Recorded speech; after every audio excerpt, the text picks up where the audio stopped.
કે તમારા આ બિઝનેસની અંદર તમારા ફાધર ઓનલી ઇન્વેસ્ટર છે, રાઈટ? હા. સો ઓફકોર્સ તમે મોરબી છો તો મોરબીમાં તમે કીધું એમ કે ઘરે ઘરે કરોડોપતિ તો છે જ, કરોડોપતિ. બટ અત્યાર સુધી તમે કેટલું ઇન્વેસ્ટ કરી ચૂક્યા છો? ઇન્વેસ્ટમેન્ટ એક ફોર્ચ્યુનર કાર આવી જાય ને એટલે કર્યું. ઓકે, તો આ બધું ઇન્વેસ્ટમેન્ટ કરવું અને તમારા પપ્પાને ખ્યાલ જ નથી કે તમે શું બનાવી રહ્યા છો, તો how they support you? Hey lovely audience, this is your host Akash Ukani and thank you for choosing this particular topic to watch. જો તમે આ પોડકાસ્ટ ક્લિપ માટેનો ફૂલ એપિસોડ જોવા માંગો છો તો તમે અમારી મેઇન યુટ્યુબ ચેનલ સ્કિલ જોગીને સબસ્ક્રાઇબ કરીને તમારી લાઈફ એન્ડ તમારા બિઝનેસમાં વેલ્યુ એડ કરી શકો છો.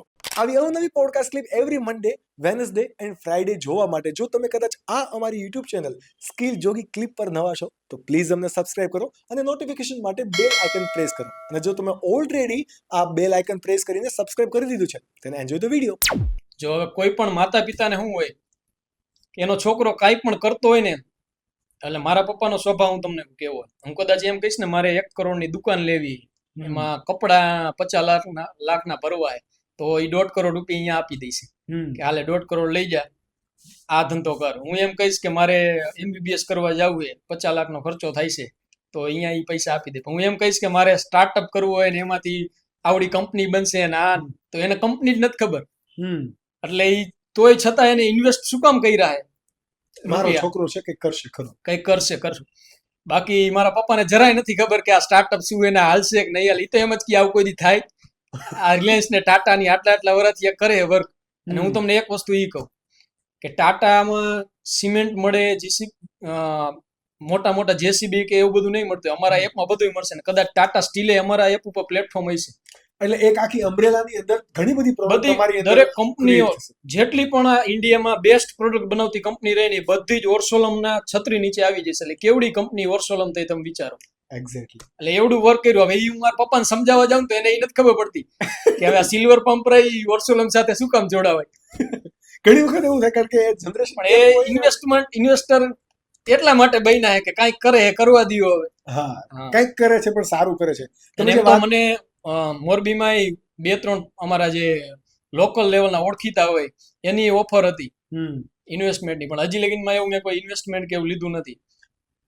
અને તમે હમણાં વાત કરી કે ભાઈ વિશ્વાસ કરીને તમારું એક મેઇન ફંડ, એની અંદર બધા સ્ટાર્ટઅપ તો કયા કયા છે ને એનો પોઝિશનિંગ જો તમે ટૂંકમાં કહી શકો? મેન રહ્યું વિશ્વાસ, એના હેઠળ શિક્ષણ, સ્વાસ્થ્ય, પરિવહન, પર્યટન, ખેલ, ખેતી અને પર્યાવરણ, આટલી વસ્તુ આવે. આ બધા સ્ટાર્ટઅપ બનાવવાનો હેતુ મારો શું, મેં જેટલી સમસ્યા જોઈને બેંગ્લોર ને મુંબઈ ને બધે ફર્યો ને, જે સમસ્યા જોઈને મેં ઓલા ઉબર ની એનો યુઝ કર્યો, એમાં મને જે સમસ્યા લાગી એ જોઈને મેં કાર્નિયમ બનાવ્યું.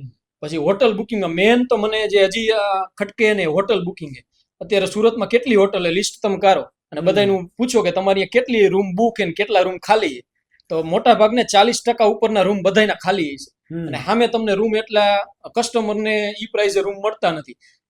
તમે તાજ હોટલે જઈજો અને એનું ઇન્ટિરિયર તમારા કોઈક સાથે લઈ જાવ એને કે આ બધું ઇન્ટિરિયર રહ્યો કરવું હોય તો કેટલો ખર્ચો થાય, તો ઇન્ટિરિયર વાળો કહીશ આમાં એવું કઈ હેવી મટીરિયલ નથી, તમ તાર થઈ જાય આપણી હોટલમાં કરવું હોય. તો હવે અમે સુરતમાં માની લો 3 એવી હોટલ ટાઈઅપ કર્યું અને એને અમે કહી કે હવે આ રીતનું ઇન્ટિરિયર કરવાનું, આ રીતનું મેન્ટેન કરવાનું, યુઝર અમે તમને ગોતીને આપશી. તો હું તમને ગેરંટી દઉં કે 365 દિવસ આ 3 હોટલમાં ફૂલ બુકિંગ હોય. એટલે જે પણ સંસાધન માણસે બનાવેલું હોય ને સંસાધનનો 100% યુટિલાઇઝેશન થવો જોઈએ. આટલો સિમ્પલ અમારો ઓર્સોલમનો કન્સેપ્ટ છે. હોટલના કેટેગરીમાં તમે કીધું એ પ્રમાણે બહુ સાચી વાત છે. અર્બન સિટીની અંદર પર્યટક સ્થળ જે છે તો ત્યાં તો મે બી થાય છે પણ ખરા, પણ એ સિઝનલ છે. બધી જગ્યાએ ઓલ ઇન્ડિયા આપણે ડેટા કાઢવા જઈએ તો ક્યાંક ને ક્યાંક નથી થતો. મેં આ બહુ હોટલની સમસ્યા એ જોજો. હોટલના જે માલિકો ને બધા એને શું સમસ્યા એ એકવાર હોટલ બનાવી નાખીએ પછી રિનોવેશન પાછળ કઈ ખર્ચો જ નથી કરતા. ખર્ચો નથી કરતા એનું કારણ કદાચ એવું છે ને ઇન્કમ એટલામાંથી નહીં થતી. એના જે રૂમ એને 100 બનાવેલા છે તો કદાચ 30 જ રૂમ ડેઈલી યુઝ થતા હશે, સમજી ગયા?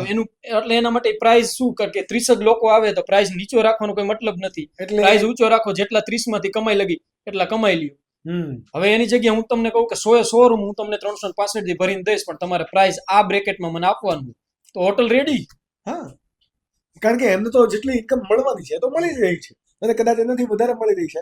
ફૂટફોલ વધારે છે તો બ્રાન્ડ નામ છે, રિવ્યુ વધે છે, તો એને ફાયદો છે. મારો સિમ્પલ જે આ સ્ટાર્ટઅપ રહ્યો ને બધા જેટલા પ્રોબ્લેમ સોસાયટીમાં છે એનું શું સમાધાન છે, એના ઉપર મેં એક સ્ટાર્ટઅપ કેટેગરી કરી. એમાં ઓર્સોલમ રહ્યો ને સૌથી મોટું હોય. ઓર્સોલમ વિશ્વાસ મેન બ્રાન્ડ, પણ ઓર્સોલમનું જેટલી રીચ છે ને એટલી બીજા એક સ્ટાર્ટઅપની નથી. એજ્યુકેશનની તો એ પ્રોપર એજ્યુકેશનમાં જ વર્ક કરશે. હેલ્થની હેલ્કા તો એ પ્રોપર હેલ્થમાં જ. ઓર્સોલમ બધી ફિલ્ડમાં છે.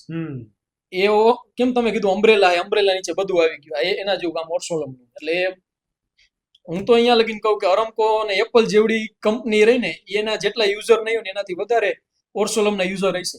કારણ કે ફ્રૂટ અમે એવું, હું તો ખાલી ગુજરાતની નતર મોરબીની જ વાતો કરું, પણ મેં તો 197 દેશના વિડીયો જોયેલા. એટલે મારી તો 197 દેશમાં ફળોના રોપા વાવવાની ઈચ્છા છે. કે ઇઝરાયલમાં રોપા વવાય, સ્પેનમાં આવોકાડો વવાય, ઓલિવ ઓઇલ વવાય. અને એ કઈ અઘરી વાત નથી. હું કાલથી વિડીયો સિરીઝ ચાલુ કરી દઉં ને કે જેટલા ઇન્ડિયન લોકો ઇઝરાયલમાં રહીએ, જેટલા સ્પેનમાં રહીએ, મારા કોન્ટેક્ટ કરો. તમારે અહીંયા 4 રોપા ફળોના વાવવા, એટલે તમને લખીને દઉં. કાલથી 10,000 લોકોની લિસ્ટ 2 મહિના મારી પાસે આવી જાય આખા વર્લ્ડમાંથી. અમે આ રોપા, એટલે અઘરું નથી. આ જે ડિજિટલ સિસ્ટમ, ડિજિટલાઇઝેશન જે દુનિયા રહી, એમાં તમારે કોઈ પણ દેશમાં પહોંચવું અઘરું નથી. તમારે મોરબીમાંથી છોકરા બેઠા બેઠા 40-50 દેશમાં એક્સપોર્ટ કરી દઈએ, નાનકડી આવી ઓફિસ લઈને. હા, એટલે અશક્ય વસ્તુ નથી. પણ અત્યારે મોટા ભાગનો અમારો ફોકસ મોરબીમાં ને ગુજરાતમાં છે. પછી જેમ જેમ આગળ વધશે ને, કેમ કે નાના મોઢે મોટી વાત, પછી મારી સાથે બધા પાર્ટનર જોડાય, ઇન્વેસ્ટર આવે, એટલે પછી થઈ જશે. પણ મેન વસ્તુ અમારો એક જ છે, જેટલા પણ સંસાધનો રહ્યા ને એનો 100% યુટિલાઇઝેશન થવો જોઈએ. ચાઇના આટલું આગળ કેમ હે? ચાઇનામાં એક પ્રોડક્ટ બનાવવા માટે સ્પેશિયલી એક જ આખી યુનિટ છે, એક જ પ્રોડક્ટ બનાવે. એટલે એનું મેન્યુફેક્ચરિંગ કોસ્ટ તમારો ડાઉન આવે, તમે સામે પબ્લિકને આપી લગો.